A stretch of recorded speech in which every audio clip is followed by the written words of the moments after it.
If I had to sum up today's video in one word, it would be resistance. Welcome back to the Black History Buff podcast. Today, we're diving deep into the story of a remarkable but lesser-known figure from African history, Abdel Kader Kane. He was one of the first African leaders to take a stand against the transatlantic slave trade. Stick with me as we uncover the inspiring and courageous life of Kane, the first Almaami of Futa Toro in modern-day Senegal. Picture this. It's the late 18th century in West Africa, a time when European powers, particularly the French, are expanding their influence, pushing deeper into African territories to fuel the transatlantic slave trade.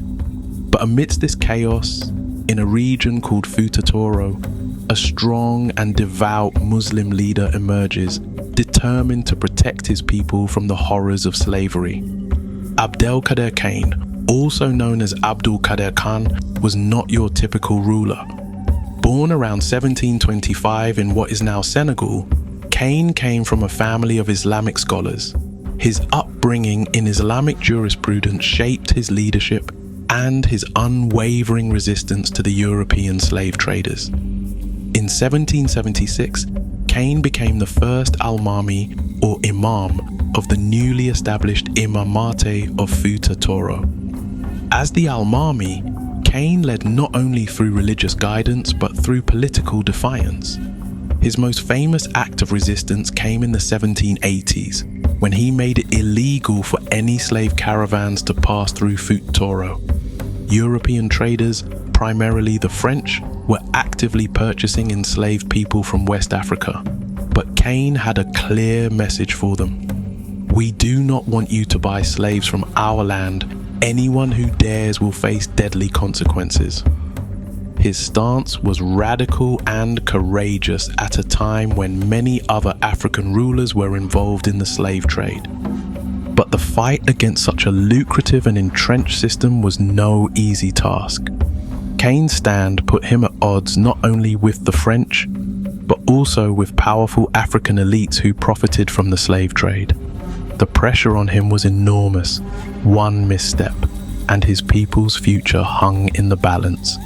His resistance wasn't just a legal proclamation, it was a war of values, one where every day his leadership was tested, and the stakes grew higher.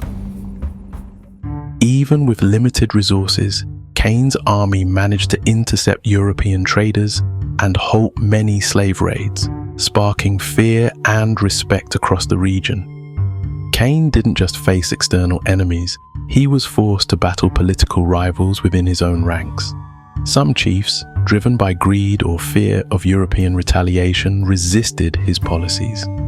This internal conflict created a volatile environment where betrayal loomed at every corner. Kane had to constantly navigate these dangerous political waters while maintaining the integrity of his resistance. Every decision he made was a delicate balance of diplomacy, religion, and force. Despite his valiant efforts, the pressure from both external and internal forces finally caught up with Kane. In 1806, he faced his final battle, a fight for both his kingdom and his people's freedom. Surrounded, outnumbered, but never broken, Kane led his men into battle, knowing full well the cost of failure. This wasn't just a territorial skirmish, it was a battle for the very soul of Futa Toro.